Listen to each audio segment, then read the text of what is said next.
Hello friends, स्वागत है आपका अपने YouTube channel Indore life science tutorial concept clear में। महिला बाल विकास पर्यवेक्षक भर्ती 2025 की तैयारी को आगे बढ़ाने की दिशा में मैं आपके लिए अगला टॉपिक पोषण कार्बोहाइड्रेट लेके आई हूँ। इसको आप लेक्चर 2 समझ सकते हैं। और कार्बोहाइड्रेट को पढ़ने से पहले हम सबसे पहले पोषक तत्व जो हमने लास्ट लेक्चर में भी पढ़ा था, इसको हम थोड़ा सा आगे बढ़ाना चाहूँगी मैं कि पोषक तत्व के प्रकार कितने हैं। तो पोषक तत्व को हम 2 प्रकारों में बांटते हैं। एक तो हमारा है मैक्रोन्यूट्रिएंट और दूसरा है माइक्रोन्यूट्रिएंट।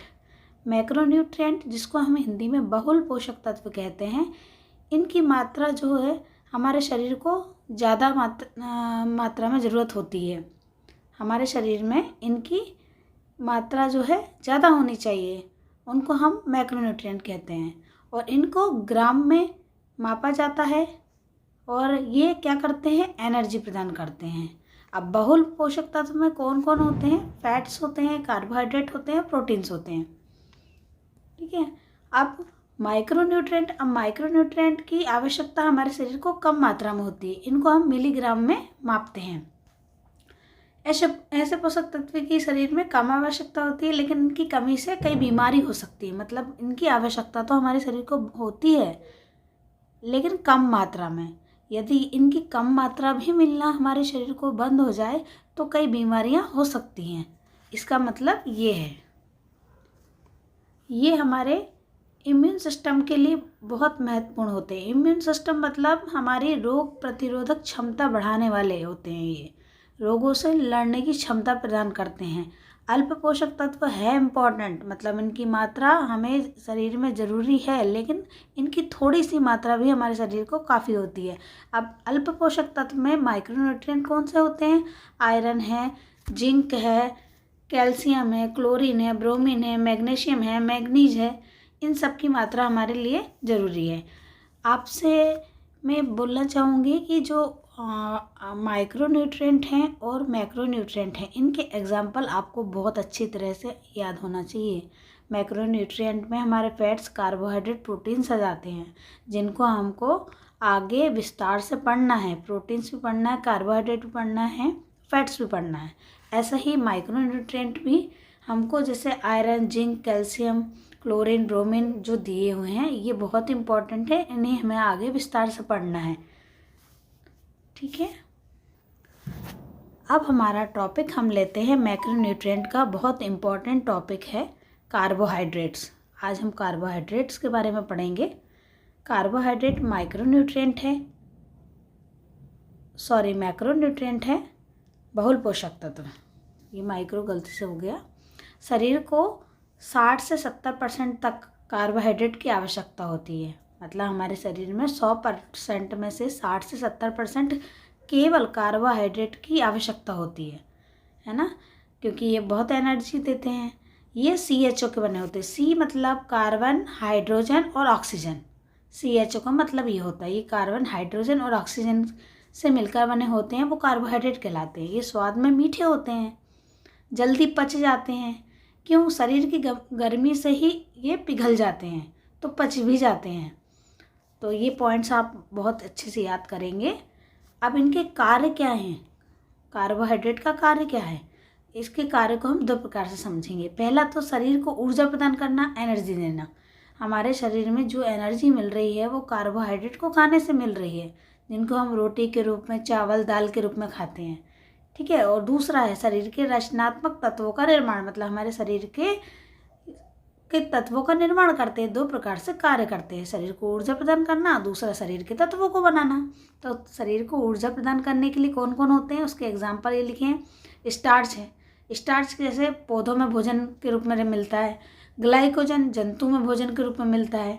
ग्लूकोज जो है, ग्लूकोज है। शुगर है, ये शुगर किस रूप में मिलती है? RNA और DNA के रूप में रहती है हमारे, मतलब RNA और DNA में भी शुगर रहती है। ठीक है। ये हमारे शरीर को एनर्जी देते हैं। अब रचनात्मक रूप से कौन से कार्बोहाइड्रेट होंगे? सेलुलोज, जो क्या है, जैसे प्लांट सेल में मिलते हैं, सेल वाल में मिलते हैं। दूसरा है हेमीसेलुलोज, वो सेल वाल में मिलती है। फिर है काइटिन, ये नाखूनों में मिलती है, इंसेक्ट के बाह्य कंकाल में मिलती है। ये किसके उदाहरण हैं? सेलुलोज, हेमिसेलुलोज और काइटिन, ये किसके उदाहरण हैं? ये हैं कार्बोहाइड्रेट के उदाहरण। और ये क्या करते हैं? शरीर के रचनात्मक तत्वों का निर्माण करते हैं। और जो स्टार्च, ग्लाइकोजन, ग्लूकोज, शुगर, ये सब क्या है? एनर्जी को प्रदान करते हैं और ये शरीर के लिए एनर्जी देते हैं। ठीक है, दो प्रकार से कार्य हो गए इनके।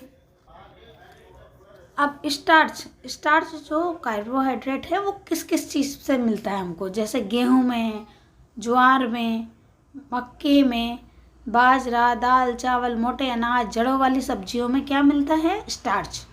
ठीक है, स्टार्च मिलता है। अब शुगर के स्रोत क्या हैं? शुगर के स्रोत क्या हैं? शर्करा जिसको बोलते हैं हिंदी में। केला है, अमरूद है, गन्ना, चुकंदर, खजूर, छुआरा, मुनक्का, अंजीर, शक्कर, शहद। आप कृपया इनके एग्जाम्पल याद रखें। स्टार्च किस में मिलते हैं?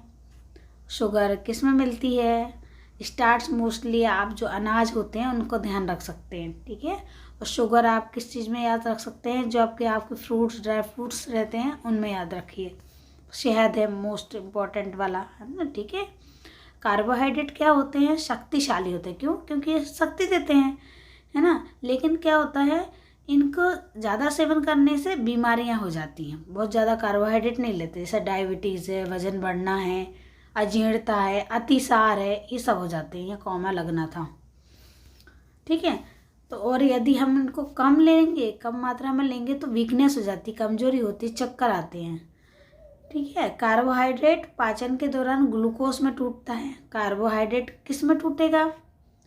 शरीर में ग्लूकोज के रूप में, जिसने हम यूज़ करते हैं। ठीक है, ग्लूकोज का मेन सोर्स, मतलब कार्बोहाइड्रेट का मेन सोर्स क्या है? ग्लूकोज। अब ये इम्पोर्टेंट याद रखना, 1 ग्राम कार्बोहाइड्रेट से कितनी कैलोरी मिलती है? 4। इम्पोर्टेंट है ये। ठीक है, क्या है ये? इम्पोर्टेंट है। 1 ग्राम कार्बोहाइड्रेट से 4 कैलोरी मिलती है। ठीक है, 1 ग्राम कार्बोहाइड्रेट से कितनी कैलोरी मिलती है? 4 कैलोरी, याद रखिएगा। अब हम कार्बोहाइड्रेट का क्लासिफिकेशन देखेंगे, वर्गीकरण। कार्बोहाइड्रेट को 3 मुख्य वर्गीकरण है, 3 भागों में बांटा है। मोनोसैकेराइड, ओलिगोसैकेराइड और पॉलीसैकेराइड। ठीक है, मोनोसैकेराइड, ओलिगोसैकेराइड और पॉलीसैकेराइड में। अब हम मोनोसैकेराइड की बात करें, ये क्या होते हैं? सबसे सरल रूप, मतलब इनको इसके आगे नहीं तोड़ सकते। ये सबसे छोटे रूप में होते हैं। इनका हाइड्रोलाइसिस करने पर ये टूटते नहीं हैं। ये इनका सबसे छोटा रूप है। इसके उदाहरण है ग्लूकोज, राइबोस, फ्रक्टोज। ठीक है, ग्लूकोज होता है, ठीक है, बॉडी में मिलता है, प्लांट में मिलता है। फ्रक्टोज फलों में मिलता है। राइबोस है, राइबोस हमारी शुगर जो होती है वो DNA RNA में यूज़ होती है, उसमें मिलती है। ओलिगोसैकेराइड, अब ओलिगोसैकेराइड को भी कई भागों में बांटा है। अब ओलिगोसैकेराइड्स को डाइसैकेराइड, ट्राइसैकेराइड, टेट्रासैकेराइड और पेंटासैकेराइड में बांटा गया है। डाइसैकेराइड क्या है? मतलब इनको तोड़ने पर ये 2 प्रकार के मोनोसैकेराइड देते हैं। वो क्या कहलाते हैं? डाइसैकेराइड। और ये डाइसैकेराइड किसका एग्जाम्पल है? ओलिगोसैकेराइड का। अब डाइसैकेराइड के एग्जाम्पल याद करिए। लैक्टोज, सुक्रोज, शहद। ये मैंने हाईलाइट करके लिखा हुआ है, यानी कि ये इम्पोर्टेंट है। ट्राइसैकेराइड में इनको तोड़ने पर 3 मोनोसैकेराइड मिलते हैं। जैसे इसका एग्जाम्पल रेफिनोज किसकी शुगर है? चुकंदर की। टेट्रासैकेराइड 4 मोनोसैकेराइड देते हैं तोड़कर। ठीक है, और इसके केवल 2 ही एग्जाम्पल ज्ञात हैं। स्टेचियोस है ना, जो स्टेची ट्यूबेरोफेरा है उसकी ट्यूबर में उपस्थित होता है। और दूसरा है स्कोरोड मतलब जो प्याज और लहसुन में जो शुगर मिलती है ना, कार्बोहाइड्रेट मिलता है, उसका नाम क्या है? स्कोरोडोस। बहुत इंपॉर्टेंट है, याद कर लीजिएगा। प्याज और लहसुन क्या करते हैं? स्कोर बनाते हैं। ऐसा कोड वर्ड याद करिए आप। प्याज और लहसुन स्कोर बनाते हैं, यानी कि कौन सी शर्करा मिल रही है उसमें, स्कोरोडोस। रेफिनोस क्या किस में मिलती है, चुकंदर। और ये काय का एग्जाम्पल है, ट्राइसेकेराइड का। और ये सब काय में आ रहे हैं, ओलिगोसेकेराइड। फिर आगे आएगा हमारा पेंटासेकेराइड। पेंटा मतलब 5, यानी कि ये वाला कार्बोहाइड्रेट टूट कर कितने मोनोसेकेराइड बनाएगा, 5, है ना। इसका केवल एक ही एग्जाम्पल याद है ना। इसका एक ही उदाहरण है बारबेस्कम थापस की जड़, ठीक है। ये इम्पोर्टेंट है, एक ही एग्जाम्पल है पेंटासेकेराइड का, बारबेस्कम थापस, इसकी जड़, ठीक है। और आपने देखा था टेट्रासेकेराइड की 2 एग्जाम्पल थे, स्टेचियस और स्कोरोडोस। स्कोर बनाता है कौन, प्याज लहसुन, ये याद रखिएगा। ट्राइसेकेराइड का एग्जाम्पल क्या था, चुकंदर में क्या है, रेफिनोस, ठीक है। और डाइसेकेराइड का लैक्टोज, सुक्रोज, शहद। सुक्रोज किस में मिलती है, शहद में, ठीक है। ये एग्जाम्पल याद करिएगा। अब आए हम पॉलीसेकेराइड पे। पॉलीसेकेराइड क्या होते हैं, ये स्वाद में मीठे नहीं होते हैं। अभी तक क्या हो रहा था, ये स्वाद में मीठे थे, लेकिन जब पॉलीसेकेराइड अगर बहुत सारे सेकेराइड्स मिल गए तो इनमें मिठास चली गई, समझो। तो ये क्या है, ये स्वाद में मीठे नहीं होते हैं। ये कार्बोहाइड्रेट का बहुत जटिल रूप होता है, इनके टूटने से बहुत सारे मोनोसेकेराइड बनते हैं। इसका एग्जाम्पल स्टार्च और ग्लाइकोजन। स्टार्च प्लांट में, ग्लाइकोजन जीव जंतुओं में मिलता है, ठीक है। तो अब ये आपका टॉपिक कार्बोहाइड्रेट का बहुत कुछ हो चुका है। अब एक नेक्स्ट वीडियो में मैं एक टेबल लेकर आऊँगी जिसमें आपको बताऊँगी किसमें कितने कार्बोहाइड्रेट की आवश्यकता होती है। तो आप इसी तरह वीडियो को देखते रहें, अपने नोट्स बनाकर तैयारी करते रहें। मैंने जो भी इन्फॉर्मेशन इसमें दी है बुक से, नेट से निकाल के दी है, और ये आपके ज़रूर काम आएगी। तो प्लीज़ आप मेरे चैनल को सब्सक्राइब करिए, लाइक शेयर कमेंट करिए। कुछ समझ में नहीं आता है, कुछ सुधार करना है तो बताइए please. Thank you for watching my videos. Bye.